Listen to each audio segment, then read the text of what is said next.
Now for this question 2021 combined science question 8, I will be focusing on the explanation question here. They're asking you which appliances uses the most energy and how should you explain. So you have but we'll still do the rest of the question. So you have three appliances of different resistance. They are connected in parallel to the power supply 230 volt. So the first thing, very straightforward, since they are all connected in parallel, to find the total effective resistance, RE equals to 1 over 24 plus 1 over 28 plus 1 over 170 to the power minus 1. You need to inverse back and you get 12.01. So you can round off to 12 ohms since the least sig fig is 2 sig fig. So it's 12 ohms here. Then for the next part, the maximum safe current for the supply 230 volt supply is 28 ampere. Show whether the kettle, toaster or coffee maker may all be used safely at the same time. That means you are going to switch on all at the same time. Is there any issue? So because you have already found the total effective resistance, a shortcut is actually to find the total current, the main current, using the total effective resistance. So I equals to V over R. So in this case, I'll be using the EMF and then I have to use the total effective resistance.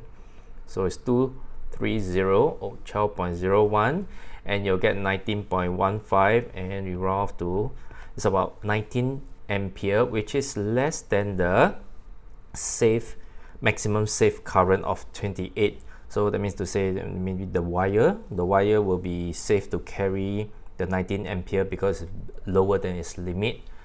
So you can just conclude that since the total current is approximately 19 ampere, which is less than your maximum 28, so all the three can be switched on at the same time and is safe. Next part here, the kettle, the toaster and coffee maker, they are all switched on for the same length of time. So this is something constant and they ask for the energy. Now if you can recall, energy equals to powers times time. And since the time is constant, your energy is directly proportional to your power. So we can just focus on power and let's take a look at this again. So because all the three appliances are connected in parallel, you should know that the potential difference across the kettle, toaster and the coffee maker, they are all the same because they are connected in parallel and each of them will have a potential difference of 230, same as the supply. So since potential difference is a constant, so what you should say that you can highlight to the marker that all the three appliances are connected in parallel.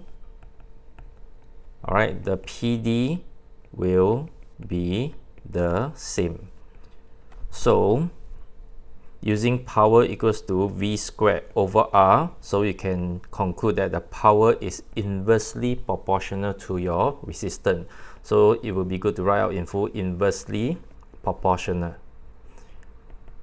Alright, P is inversely proportional to R. So since it's given that the kettle has the minimum resistance, the power of the kettle will be the largest. So lastly, you conclude that therefore the kettle will use the most power or most energy. Alright, that's how you explain using the help of the power equals to V squared over this relationship. It will be so much easier. If you were to use power equals to IV, this will be a bit more tedious. The voltage will be the same, okay, constant, but the current for each branches will be different. But of course, it's in a way easy to know because the higher, for example, the coffee maker, which is 170 ohms, it will have the lowest current. So we can talk about explain that way, but it will be not so direct. Now another thing that I want to highlight to you is what if they are connected in the kettle, which is 24 ohms, and then the toaster, which is 28 ohms, and the coffee maker, which is 170 ohms. If they are now connected in series, so if I ask you right now which one will use the most energy or highest power, so you will be using another formula. Because this is connected in series, the current flowing through is constant, so power equals to I squared R. This relationship will be the most suitable to use for this explanation. Since your current is constant, so what you have is your power of the appliances is directly proportional to the resistance. So from above, since the resistance of the coffee maker is the highest, therefore the power of the coffee maker will be the largest. So likewise, if they are on for the same time, the energy for the coffee maker will be the maximum also. All right, so I hope this video will give you a clearer picture when to use the power equals to I squared R and V squared over R to do your explanation. All right, thank you.